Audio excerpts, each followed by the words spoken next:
성과 악의 문제에서 생기는 갈등 문제를 성찰해 봅니다. 성 아우구스티누스는 악을 선의 결핍이라고 보았고 악의 본질적인 실체를 인정하지 않았습니다. 악은 선의 결핍 현상일 뿐 본질적인 실체가 아닙니다. 악은 선의 역동성을 일으키는 반동작용을 합니다. 마찰에서 에너지가 생기듯 악은 선의 역동성을 만들어냅니다.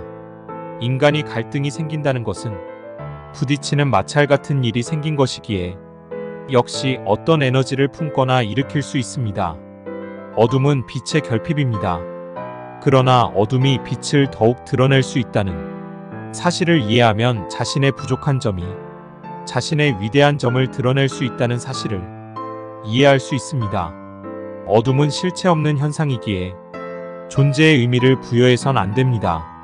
악에게 실체 의미 부여를 한다면 본질적으로 나쁜 사람, 신도 저버릴 수 있는 인간이 존재한다는 뜻이기 때문입니다. 그래서 아무리 큰 잘못을 한 죄인이라도 죄의 의미를 강력하게 부여해서 그 어둠을 더욱 강조하기보다 선을 향한 의식이 결핍된 정신적 미숙아로 보아야 합니다. 정신적인 미숙아는 본래대로 회복될 수 있도록 사랑의 도움이 필요합니다. 악이라는 현상을 살아가는데 익숙해진 사람은 하느님의 질서와 원리가 작용하는 세상 법칙에 무지한 사람입니다. 자신의 무지를 깨닫기 위해서 계속 어려움을 겪어야 되는 이유가 생길 수 있습니다. 깨달음은 비밀스럽게 전달되는 비전 같은 성질이 아니라 자기 현실에서 자신의 존재를 알아차림으로써 알게 되는 선물입니다. 알아차림이 자기 삶의 양식처럼 연속적 과정으로 이어지지 않으면 추억되는 사건이나 본인을 주인공으로 한 영웅담 이야기처럼 다뤄지게 됩니다. 알아차림으로 자유로워지는 마음이 자기 삶의 구조 안에 자리 잡는 것은 본인 노력과 하느님의 은총이 없다면 불가능한 것입니다.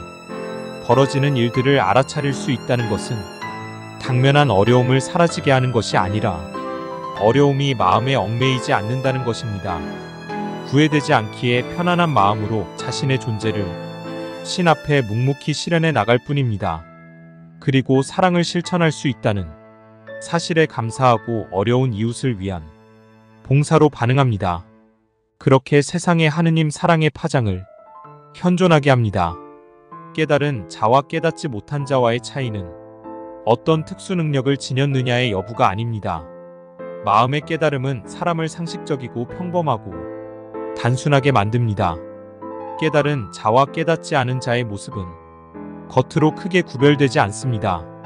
근본적인 마음의 변화는 우리를 유별난 사람으로 만들어 놓는 것이 아니기 때문입니다. 소위 깨달았다 하는 사람들의 오감을 깨달음이 없다 여기는 사람과 다르다 보면 안 됩니다.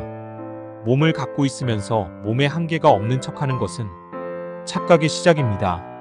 가벼움을 무거움의 감각으로 바꾸는 것이 깨우침이 아닙니다. 그리고 세상의 다양한 색깔이 달라 보이는 것도 아닙니다. 깨우쳤더니 모양이나 색깔이 전과 다르게 보인다면 정신에 이상이 생긴 것이 틀림없습니다. 알아차림으로 깨우친 분들은 더 이상 느껴지는 그 어려움들이 자신의 마음을 쥐고 흔들도록 허락하지 않는 힘을 사용할 줄 알고 그것이 빛을 향하는 방향성에서 나왔다는 것을 체득한 것입니다.